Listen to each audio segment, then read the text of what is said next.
Main મેનુમાં જઈ trading module menu પર ક્લિક કરો, ફ્યુલ મેનુ પર ક્લિક કરો। ફ્યુલની માહિતી પરથી ક્યાં ટ્રક કેટલા કિલોમીટર ફરેલ છે, ટ્રકમાં છેલ્લે કેટલું ફ્યુલ પુરાવ્યું હતું એ જાણી શકો છો। પ્લસ ફ્યુલ બટન પર ક્લિક કરો, માહિતી ભરવા માટેનું ફોર્મ ખુલશે। ત્યારબાદ માહિતી દાખલ કરવી। તમને ડેલીની તારીખ ડિફોલ્ટ જોવા મળશે। તમે જો બીજી તારીખમાં એન્ટ્રી કરવા માંગતા હોય તો તમે તારીખ બદલીને એન્ટ્રી કરી શકો છો। ફ્યુલની પાર્ટી સિલેક્ટ કરો। નવી પાર્ટી દાખલ કરવા માટે પ્લસ બટન પર ક્લિક કરો।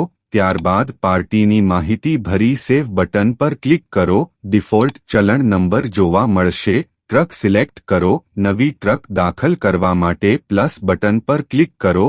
ત્યારબાદ ટ્રકની માહિતી ભરી સેવ બટન પર ક્લિક કરો। ડ્રાઈવર મેનુ સિલેક્ટ કરો। નવા ડ્રાઈવર દાખલ કરવા માટે પ્લસ બટન પર ક્લિક કરો।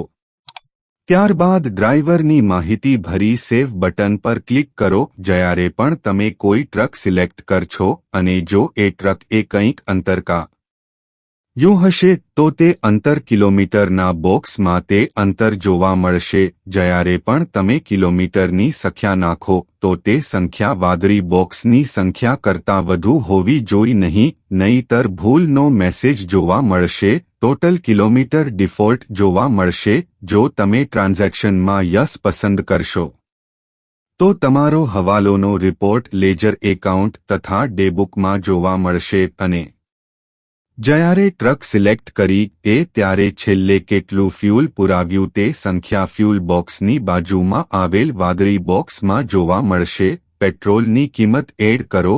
ત્યારબાદ તમને ટોટલ કેટલા કિલોમીટર એવરેજ જોવા મળશે। સેવ બટન પર ક્લિક કરતા જો ટ્રાન્ઝેક્શનમાંનો રેડિયો બટન સિલેક્ટ કરશો તો સેવ કરતા પોપ-અપમાં તમને વ્યવહાર જોવા નહીં મળે અને જો ટ્રાન્ઝેક્શન યસ સિલેક્ટ કરશો તો સેવ કરતા પોપ-અપમાં તમને વ્યવહાર જોવા મળશે। તેમાં સબમિટ બટન પર ક્લિક કરો। ફ્યુલ એડિટ કરવા માટે એડિટ બટન પર ક્લિક કરો અને ફ્યુલ ડિલીટ કરવા માટે ડિલીટ બટન પર ક્લિક કરો। વર્ષની શરૂની તારીખ અને વર્ષની લાસ્ટ તારીખ સિલેક્ટ કરી। જો તમારે રોજના ડેટા જોવા માંગતા તો એ તારીખ સિલેક્ટ કરો। પાર્ટી સિલેક્ટ કરી સર્ચ બટન પર ક્લિક કરતા તમને નીચે મુજબ ફ્યુલની વિગત જોવા મળશે।